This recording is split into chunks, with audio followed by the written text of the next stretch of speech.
Allô, ma belle Sangha d'amour, comment ça va à la maison? Alors, prenez le temps de vous connecter à nous aujourd'hui. On se parle de cette cage dorée qui est la sécurité. Alors, comment célébrer l'insécurité? Comment ne pas être contrôlé par notre désir, besoin, compulsion à se sécuriser dans la vie. Alors, vous allez voir, ça va être un beau sujet. Peut-être que ça va décaper un peu, comme dirait mon ami Rémi Tremblay, mais on est là pour se faire du bien. Et alors voilà, on plonge, on célèbre l'insécurité aujourd'hui. Une belle méditation pour se libérer de tout ce qui en nous cherche à se sécuriser dans un monde qui ne l'est pas. Tout, tout, tout, ça va être le fun, hein? C'est ça que j'ai dit à ma gang en arrière, j'ai dit ça va être le fun aujourd'hui.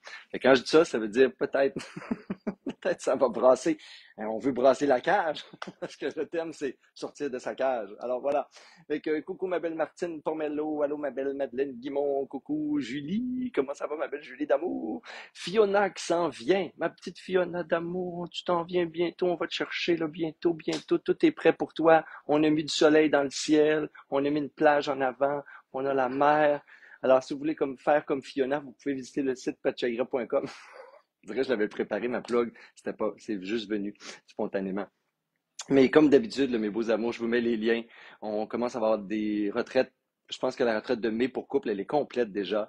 Les retraites de tantra pour couple, il y en a 4 par année, elles se remplissent très vite. Les nouvelles retraites comme psychologie sacrée, spiritualité de la terre-mère, des retraites nouvelles aussi comme symboles, rêves et archétypes, des week-ends au Centre Kyo au Québec sont là. Vous pouvez aller les voir. C'est celles qui se remplissent le plus vite en ce moment, parce que j'ai toujours une belle gang qui attendent des nouveautés. Alors, c'est là en ce moment dans les inscriptions, ça se voit que c'est des nouveautés. Et vous pouvez aller voir ou juste aller fouiller, là, faire du lèche-vitrine d'écran et puis regarder ce qui est là comme offre en 2025 sur mon calendrier. C'est aussi dans le lien sur le vidéo. Et aujourd'hui, oh, Carl! Allô, Carl! Carl qui nous a quittés hier. Là, ben, si vous le connaissez pas, il nous a pas quittés comme l'autre monde, mais l'autre monde. Alors, Carl Bissonnet. Hey, c'est drôle, Carl, hier, j'étais sur la plage, puis il y a quelqu'un qui est arrivé, je pensais que c'était toi, tellement que tu es présent depuis 2 semaines dans nos vies, dans nos plages, dans nos moments. Alors, tu es dans notre cœur, mon beau Carl d'amour. Ah, et aujourd'hui, ce besoin merveilleux, merveilleux, de se sécuriser. Oh, que j'aime ça, ce thème-là, parce que ça me fait du bien de brasser la cage à mon petit ego, moi aussi. Alors, on parle de pourquoi on cherche tant à se sécuriser dans la vie. Pourquoi on cherche tant cet enfermement qui est le sentiment de sécurité quand tout dans la vie est insécurisant.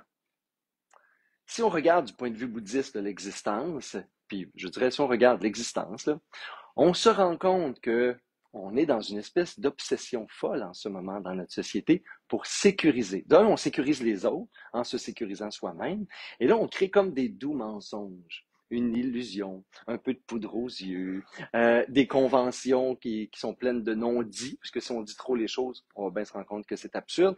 Et j'ai l'impression que tout le monde essaye de vivre dans un film de Walt Disney qui met en répétition. Pas le début de l'histoire de Walt Disney, là, parce que là, c'est toujours le drame, la crise, etc. Ça, on l'oublie dans l'espèce d'endorphine, de dopamine de la fin du film où tout le monde il est beau, tout le monde il est gentil. Blanche-Neige, elle a même des écureuils qui font des robes. Imaginez-vous donc quand elle se lève le matin, là, à travers des rayons du soleil et des odeurs des fleurs, etc. Puis un prince qui l'attend tous les jours pour lui donner des bisous dans le cou. Et ça, là, ça se reproduit jour après jour. Pour personne sur la planète, ça se reproduit jour après jour. Alors, notre monde, notre vie, euh, c'est de l'insécurité. Pourquoi? Parce que il est certain, si on regarde l'univers, la planète, la société, qu'on contrôle absolument, comme on dirait peut-être au Québec, fuck all, rien du tout. On ne contrôle pas les autres, on ne contrôle pas l'environnement, on ne contrôle pas la météo. On ne peut pas contrôler l'amour, hein, les relations humaines, les relations amoureuses, la famille. Il y a des gens qui partent, des gens qui reviennent, des gens qui sortent de nos vies. On ne contrôle pas non plus le corps. Hein. Il est impossible de prédire quand est-ce qu'on va avoir une prochaine maladie, quand est-ce qu'on va mourir. Il est certain que ce corps-là va mourir un jour. Et tout ça, c'est insécurisant, n'est-ce pas? Et on essaie de comme se mettre de la poudre aux yeux pour pas voir ça. Puis en plus, moi j'aime ça. Je lis beaucoup Hubert Reeves parce que ça me fascine ce qui se passe autour de ma petite planète aussi. Mais imaginez-vous donc, on est sur une planète, on essaye de se sécuriser, là, tout le monde, là, à coup de je ne sais pas trop quoi. Là, on s'achète un char plus sécuritaire, un fonds de pension meilleur, des relations où on a signé plus de papiers et ainsi de suite. Puis là, on réalise pas qu'on est sur une petite boule, une petite planète, un grain de sable, qui, imaginons, spin sur elle-même comme une petite toupie. Puis non seulement ça, mais dans une course folle autour du Soleil à 108 000 km/h. Ça, là, c'est la petite planète dans laquelle on est. Puis à travers ça, là, des météores, n'importe quoi, des trous noirs, d'autres planètes, des astres qui s'en vont dans tous les sens. Et ça, c'était une chose, ce serait déjà pas pire, hein? Rouler à 110 km/h, là, 110 000 km/h autour du Soleil. Mais en plus, notre galaxie elle-même, imaginez-vous donc, là, comme une gang de grains de sable dans l'infini. On est sur un grain de sable qui spin, qui fait ça de même. Puis la mode de grain de sable dans laquelle on est, qui s'appelle la galaxie, elle, voyage dans la Voie lactée, puis tourne dans à peu près n'importe quel sens, à 882 000 km/h.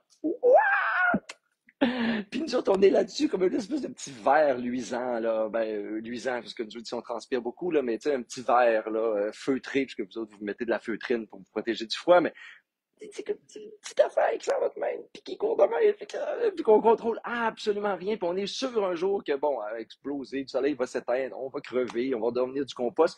Puis là, entre-temps, nous, ben, on se sécurise. Voyez-vous à quel point c'est sympathique comme nécessité. Et là, on se sécurise dans quoi? Ben, pour pas faire face à tout ceci, cette énormité cosmique, là. Hein, cette grande valse de tous les possibles, de l'impermanence, de maintenant on va tous s'en aller dans une explosion joyeuse ou pas. Ben, on cherche à sécuriser. Comme ça, on se met des œillères de plus en plus petites pour réduire notre monde à une personne qu'on va contrôler, une affaire sur laquelle on va se sécuriser. On va focuser sur l'argent, focuser sur l'amour, focuser sur la famille, focuser sur, je sais pas moi, ce quoi focuser, gérer votre diète, focuser comme pour oublier qu'on est complètement, que cet univers-là, que la planète, que l'humanité, que les autres sont complètement hors de notre contrôle. Ça demande beaucoup d'énergie, faire ça, mes amours. Tu sais, entretenir une illusion, entretenir un mensonge gros comme ça, tout à gagne en plus, là. C'est complexe, c'est stressant. Il y a toujours une insécurité de fond. Il y a toujours une espèce de quelque chose qui vibre en dedans de nous, qui sait que c'est un mensonge. Mais on ne l'écoute pas. Fait que c'est comme si ça poussait en dedans pour nous révéler la vérité, pour que la carcasse du mensonge, la carcasse de la cage, hein, explose. Puis la résistance, c'est ce qui va nous épuiser. Parce que l'énergie de vie, la passion d'exister, la joie, l'espèce de wow, hein, de gratitude même. Quand est-ce que ça arrive? Ben, ça arrive souvent quand il y a des gens ici là, qui m'écoutent qui ont déjà vécu presque des expériences de mort imminente, un accident où on pensait mourir. Et le lendemain, c'est quoi ton rush? C'est de vivre. Parce que tu as réalisé la vérité, la réalité est là. On a des deuils, il y a des gens qui nous quittent. Moi, drôlement, dans la dernière semaine, presque à tous les jours, il y a quelqu'un près de moi, directement ou indirectement, qui est mort. Ça fait presque 7 jours de suite. Fait que tenez-vous loin, mais l'univers, mais bon, vous allez mourir pareil, là, vous n'avez pas besoin d'être proche de moi, mais en ce moment, il y a indirectement, à tous les jours, quelqu'un qui meurt dans mes réseaux, là, mon grand réseau. Et ça me ramène tous les jours à aïe, aïe, ça meurt, on meurt, je meurs. Autant de façons. On perd un emploi, les gens se divorcent. Il y a quelqu'un qui quitte notre vie pour X raison. Une urgence de vivre. Il y a plein de gens qui ont perdu leur emploi, qui après un victime, etc. On est obligé de reconnecter à quoi? Une passion. Pourquoi j'existe? Me redéfinir. Peut-être créer une entreprise. Changer. Dans la pandémie, il y a eu de ça, là. On s'est senti vivant. On se sent vivant, beaucoup plus vivant, quand on embrasse, on célèbre, on rencontre la vérité, la réalité sur la vie, le monde, les autres. Il n'y a absolument rien de sécure dans ce monde-là. Il est impossible que ce soit sécurisant. Impossible. Et si on choisissait juste là, d'embrasser comme cette réalité-là et d'en faire quelque chose de positif, La sécurité, on va dire comme ça, va toujours être un mensonge. Osho, je lisais dernièrement un de ses livres sur la célébration amoureuse. Il disait, puis là, vous pouvez dire ça sur à peu près tout dans la vie. T'sais. Le mariage est un mensonge et l'amour est la vérité. Ça ne veut pas dire qu'il n'y a pas de mariage sans amour, là. Mariage et amour, nous le souhaitons, vont ensemble. Mais le besoin de se sécuriser dans un papier d'entrepreneuriat, une association, vous louez une maison, vous en achetez une, vous achetez quelqu'un, vous le mariez, c'est un mensonge. Parce que c'est pas ça la relation, c'est pas ça le couple, c'est pas ça le mariage, c'est pas ça une collaboration, c'est pas ça votre maison. La maison est à l'intérieur, le refuge il est en dedans. L'amour, c'est quelque chose qui se nourrit. Hein? Un mariage, ça se gère. Une entreprise, c'est une passion, c'est une vision qui s'incarne. C'est pas des plans stratégiques, et ainsi de suite. Mais qu'on dit tout ça, faire des prévisions budgétaires. Dieu, déesse savent que j'en ai fait dans plein d'organisations. Mais c'est quand même une illusion, c'est quand même un mensonge. Du jour au lendemain, Centraide t'enlève 150 000, le ministre Barry s'en va, les fonds alcool toxico foutent le camp. T'as bien beau faire les budgets que tu veux, les promesses que tu veux, ils peuvent te signer ce qu'ils veulent. Toute cette espèce de promesse de sécurité est vue comme un mensonge. Est vue pour dire, on va se cacher ensemble la vérité que tout est impermanent, que tout le monde peut disparaître, mourir, que tout peut grandir, construire, se développer.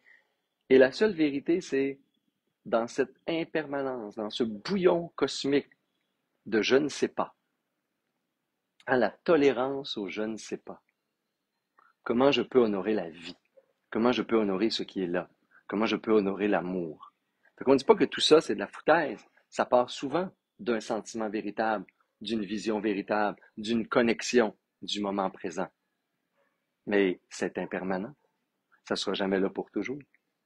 Il est certain que, vu que dans 100 ans, tous les êtres sur la Terre qui sont là vont disparus, ben que tout ce qu'on est en train de se promettre, faire semblant de dire c'est pour toujours, ça n'existera pas. On ne sera même pas là. On n'a aucune idée. C'est ça. Le vrai, en dedans de nous, ça le sait. On n'a aucune idée. Je ne sais pas. Et on se traite un peu comme des enfants. Ah, ben, tu sais, la mort, la personne avait un endroit heureux, etc. Puis, tu sais, maman puis papa n'étaient pas heureux, puis là, ils vont se retrouver, puis là, papa était l'affaire, puis là, maman. On crée toujours à la fin, ça va bien aller. On n'a aucune idée. L'idée, c'est, on ne le sait pas. On est terrifié devant le je ne sais pas c'est quoi après la mort, je ne sais pas comment vivre des deuils, je ne sais pas ce que les autres pensent en passant. Là. Je ne sais même pas ce que je pense des fois. Fait que je ne sais pas. Je ne sais pas comment gérer des relations, je ne sais pas comment apaiser des conflits, je ne sais pas.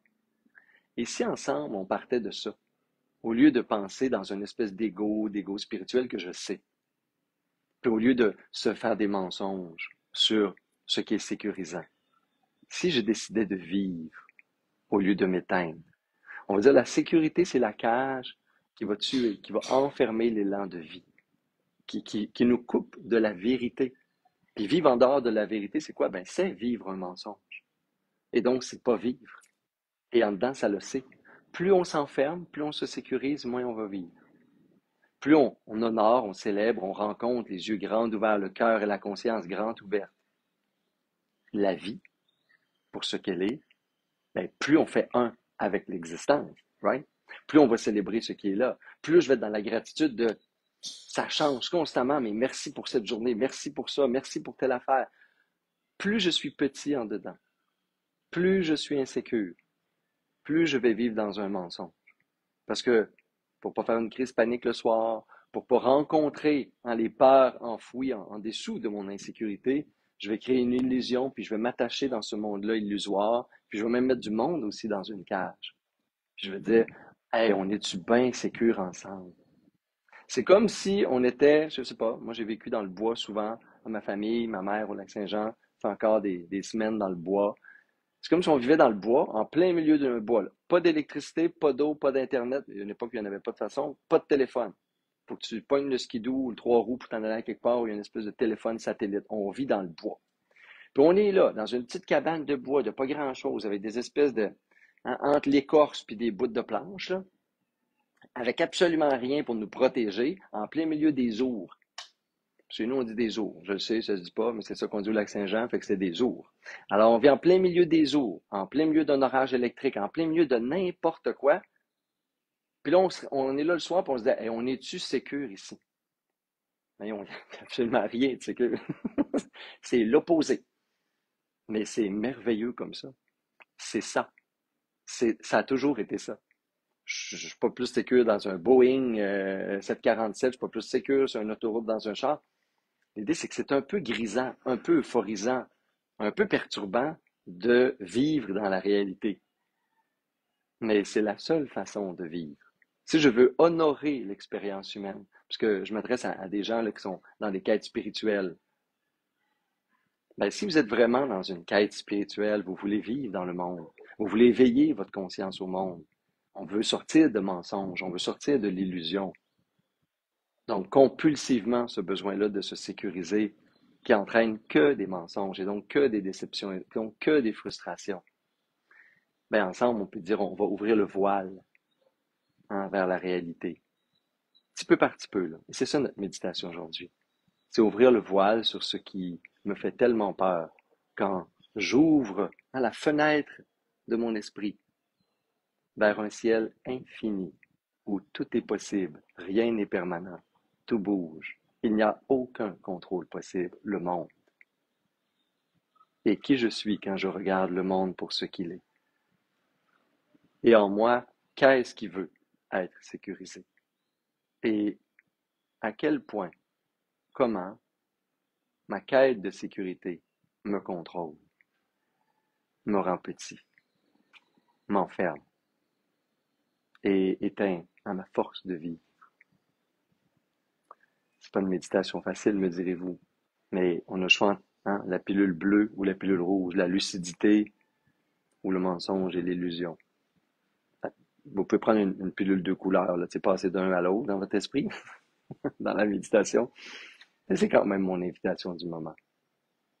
Une rencontre lucide, claire, avec ce qui est. Prêt, pas prêt? On ouvre la porte de l'esprit vers l'infini.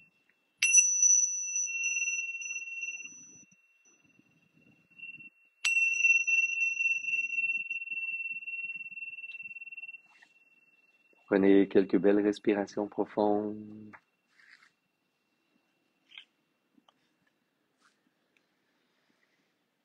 Déposez-vous dans le souffle qui lui aussi est impermanent, que vous pouvez honorer de votre présence en ce moment parce qu'un jour, ce sera la dernière expiration. Et en attendant, ça respire.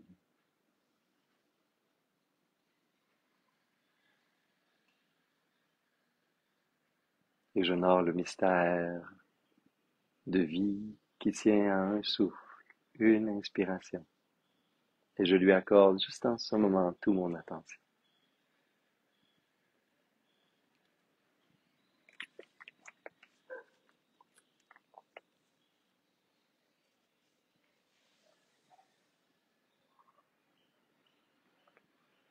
Et je peux dire à mon corps de se détendre. De plus en plus détendu, je respire. De plus en plus détendu est mon esprit.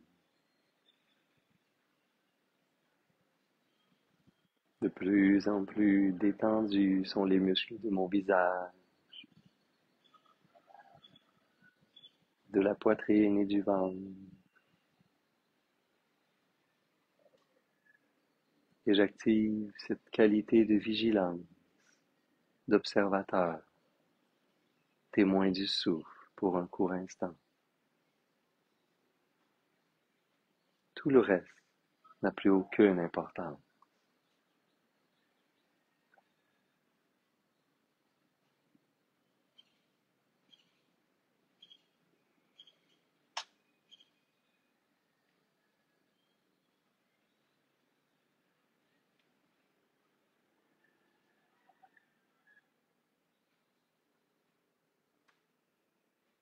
Est-ce que mon corps est toujours détendu? Je peux demander à mon corps de se détendre et relâcher les tensions. Est-ce que je suis toujours présent? Je peux inspirer et être conscient de mon souffle. Et expirer, relâcher toute forme de tension.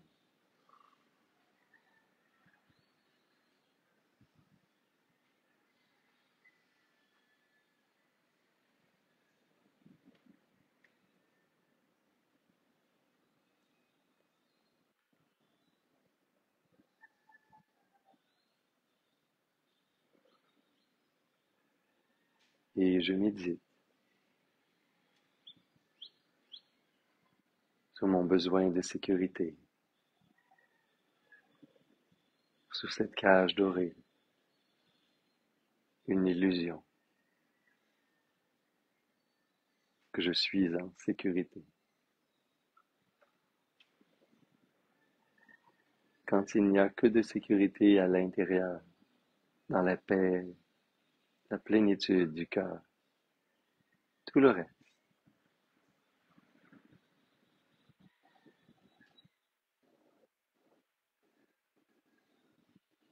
est libre et infini.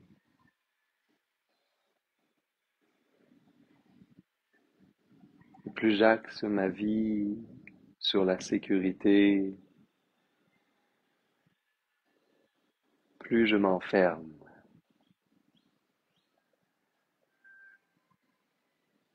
et je tue les élans d'amour, de joie, de passion.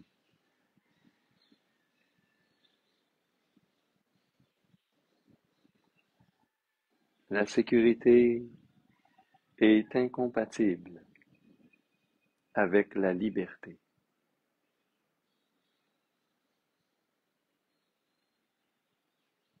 J'ai donc un choix à faire. Est-ce que je choisis la sécurité,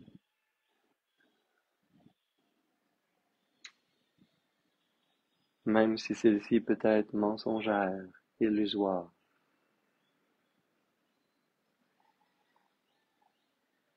Qu'est-ce que je suis prêt à sacrifier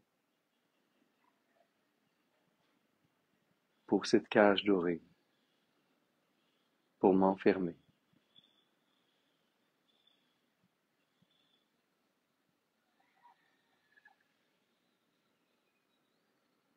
poussé par mon besoin de sécurité?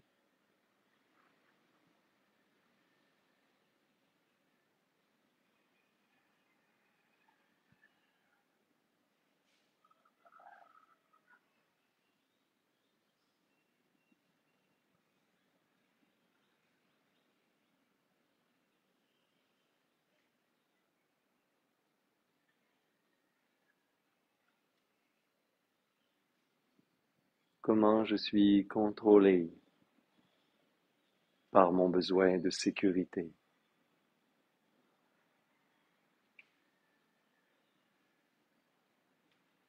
Comment je cherche à me sécuriser?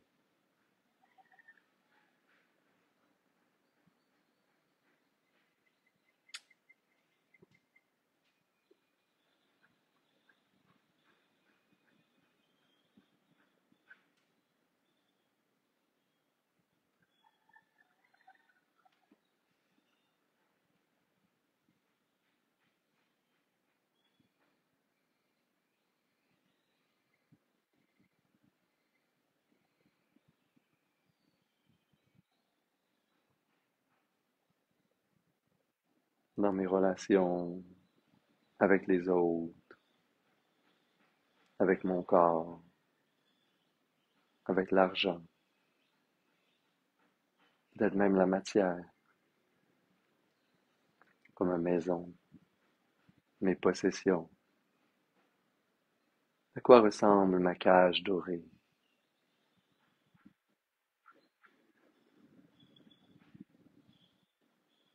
Comment se manifeste ma compulsion,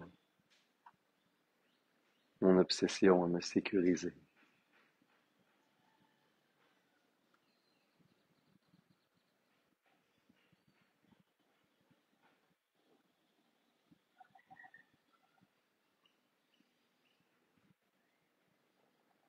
Quand est-ce que j'ai agi ou que j'agis sous le contrôle de ce besoin de trouver la sécurité?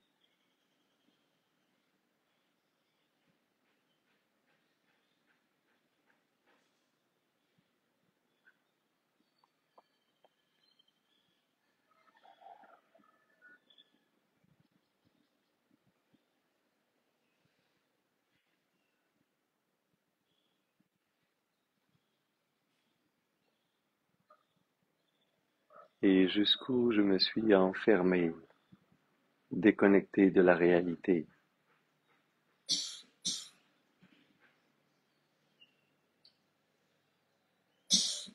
pour répondre à ce besoin de me sentir en sécurité.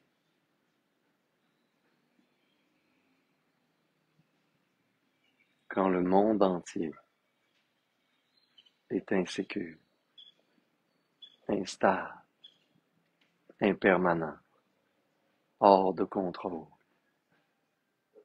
hors de mon contrôle. Tout est imprévisible. Le monde est une danse et j'ai choisi de vivre dans une cage. Quand est-ce que j'ai cessé de danser avec la vie, le mouvement, le flot, les changements?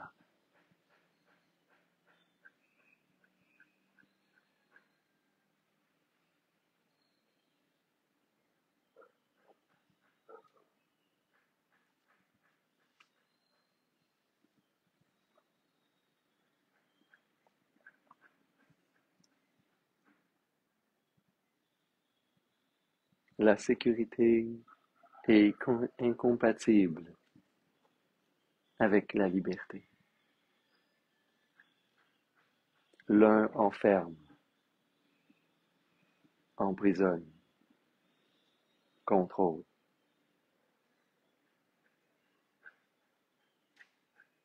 L'autre est vérité, ma nature et mon essence,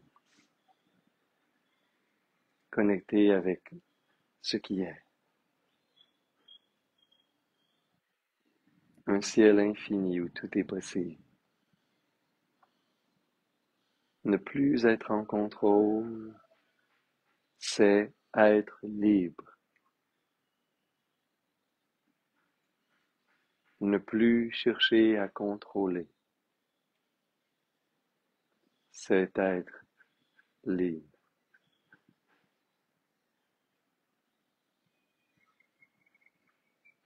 Quand est-ce que je me suis senti libre?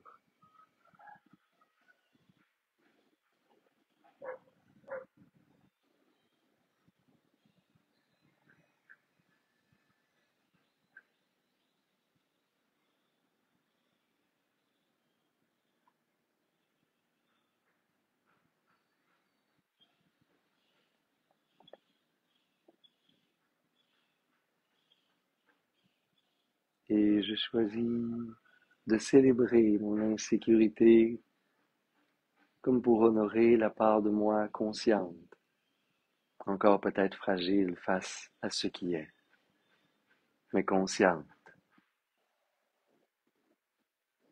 de la danse de tous les possibles, du je ne sais pas existentiel, de l'inconnu de chaque jour.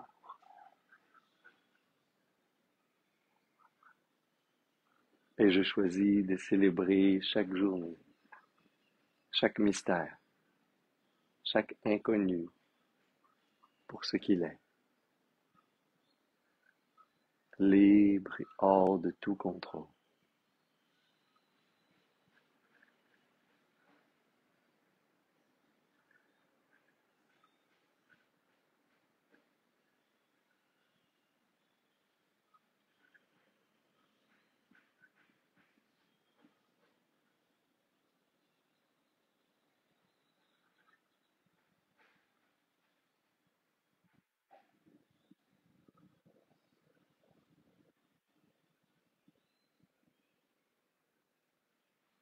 Et je peux amener un léger sourire sur les lèvres.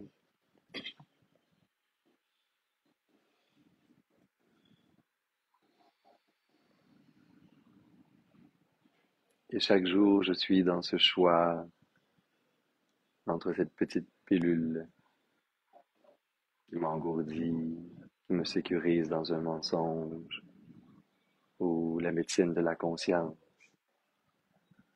qui ouvre l'esprit et tout l'être à la vie, au monde, pour ce qu'il est.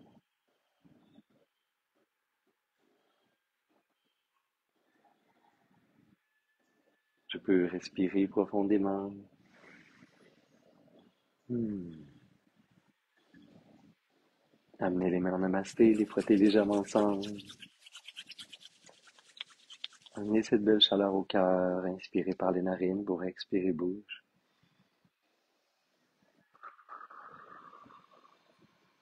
Et inspirer si vous voulez pour faire vibrer Om à l'intérieur ou à l'extérieur dans le son.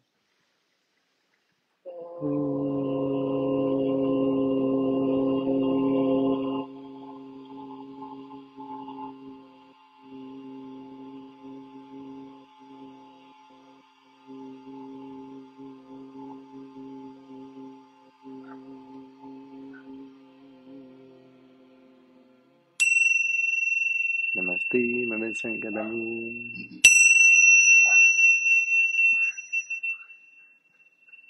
Merci infiniment d'être là à toutes les semaines, vous ceux qui sont là souvent, souvent. Merci de partager, merci de commenter, même dans vos partages, hein, je les vois, vos impressions des enseignements. Merci que cette médecine de l'esprit, de l'âme, hein, puisse être propagée, puisse atteindre plein de personnes. Et si vous voulez, on est là, je suis là, je reviens quand même dans quelques semaines dans le Québec. Vous pouvez aller voir les événements sur martinbilodeau.com, ce qui vous est proposé. Et toutes les semaines, gratuitement, comme ça, libre et léger, on est ensemble dans ma sangha, sur Facebook, YouTube et ailleurs. Namasté!